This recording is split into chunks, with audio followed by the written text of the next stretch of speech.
Hello student, आज अपन physics one AP physics one exam के कुछ सैम्पल क्वेश्चंस देखेंगे।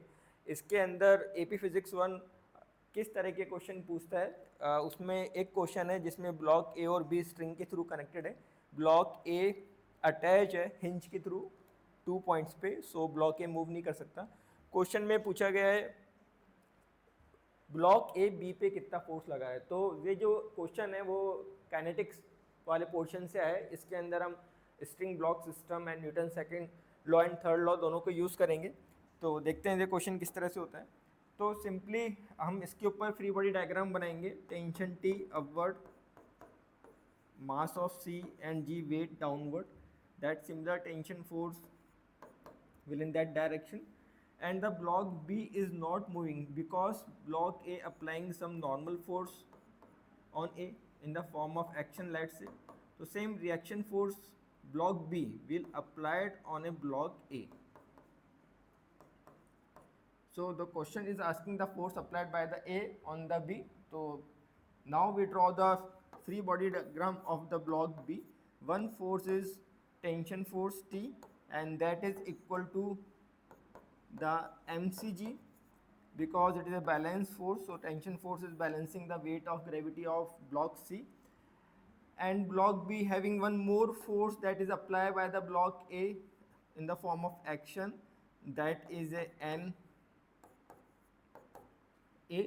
Now this force must be balanced because B in rest state, because B cannot move, block A is fixed. So we can say the force applied by the A on the block B is mcg. So that is a simple question which involve Newton's second law and Newton's third law. So the block on the block B is mcg. So now move further question. In this graph, because always you see diagram and graph in AP physics, that is a USP of the physics, unique part of the physics, AP physics, x Vx graph with time. So Vx means direction, x में velocity constant है और direction y में velocity time dependent है because straight line है and decrease हो रही means retardation, there is retardation. तो एक पार्टिकल का y डायरेक्शन में कंपोनेंट और x डायरेक्शन में कंपोनेंट दे रखा है और आगे हमसे पूछ रहा है कि an object is subjected to multiple force, more than one forces are acting on the object, and the object having horizontal and vertical velocity component Vx and Vy represent respectively as a function of time. Which of the following diagram could represent the force exerted on the object? तो इसमें से कौन सा diagram force को represent कर रहा है वो हमें फाइंड आउट करना है ए बी सी डी में से। तो फर्स्टली हमने देखा कि वी एक्स कॉन्स्टेंट था। वेलोसिटी कांस्टेंट जब हो सकती है जब या तो फोर्स जीरो मीन्स कोई एक्सीलरेशन नहीं हो तो वेलोसिटी कांस्टेंट हो सकती है उसके ऊपर। तो ए डायग्राम में आपको दिखाई दे रहा है कि यहाँ पे कोई भी फोर्स नहीं है तो ए हो सकता है, लेकिन वाई डायरेक्शन में पार्टिकल रिटार्ड कर रहा था। लेकिन ए ऑप्शन देखें तो जितना फोर्स, अगर इसको 1 यूनिट माने तो 1 2 3, बिकॉज एपी के जो एग्ज़ाम होते हैं उसके ग्राफ एकदम स्केलेबल होते हैं, एकदम एक्यूरेट होते हैं।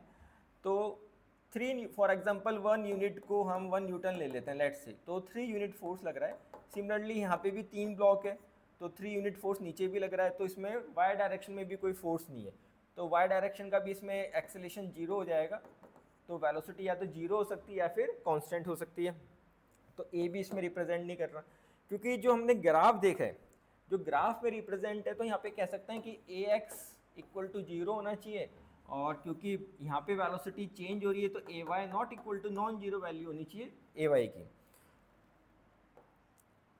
इस वाले ग्राफ में अगर हम देखें तो अगर इसका मैं एक्स प्रोजेक्शन लूँ तो एक्स प्रोजेक्शन इसका यहाँ तक आएगा, समझ में आ रहा है, इन 2 यूनिट तक, और वाई प्रोजेक्शन यहाँ आएगा। ये मैंने कैसे पता लगाया, क्योंकि ट्रायंगल लॉ से अगर 2 साइड ट्राइंगल की दो वेक्टर को रिप्रेजेंट करती है, तो थर्ड साइड अपोजिट सेंस में रिजल्टेंट को रिप्रेजेंट करती है। तो इतना ये जो पोर्शन है यहाँ पे जो बनाया है वो साफ पता चल रहा है कि ये आपका एफ एक्स हो जाएगा और that magnitude will be F Y. Now we easily can see that that is equal to 2 unit and that is also equal to 2 unit. तो एफ एक्स इक्वल टू 0, तो कंडीशन वन, फर्स्ट कंडीशन तो fulfil हो रही है कि ए x 0 होना चाहिए। लेकिन सेकंड कंडीशन ये है हमारी कि जो ए वाई है वो नॉट इक्वल टू 0 होना चाहिए। लेकिन अगर इसमें देखें तो एफ वाई कितने कंपोनेंट में जा रहा है, 1 2 3, और यहाँ भी एफ वाई डाउनवर्ड डायरेक्शन में 1 2 3। तो इस फोर्स का वाई डायरेक्शन का कंपोनेंट एग्जैक्टली बैलेंस आउट हो रहा है from the force in minus y direction. So it is also y direction at force equal to 0. So again that is not fulfilling the condition. Now in this problem obviously it is not correct because the component of that force give the acceleration in the x direction. So x direction velocity cannot be constant, but in the graph it is given that x direction velocity is constant, so net acceleration must be 0.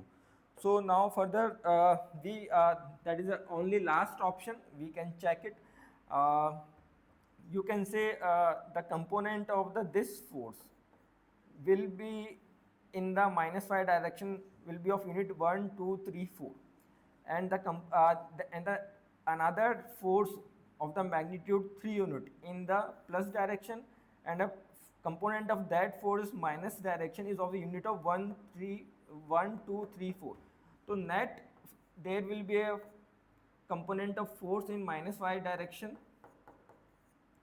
and the component of that force in the horizontal minus x direction is that.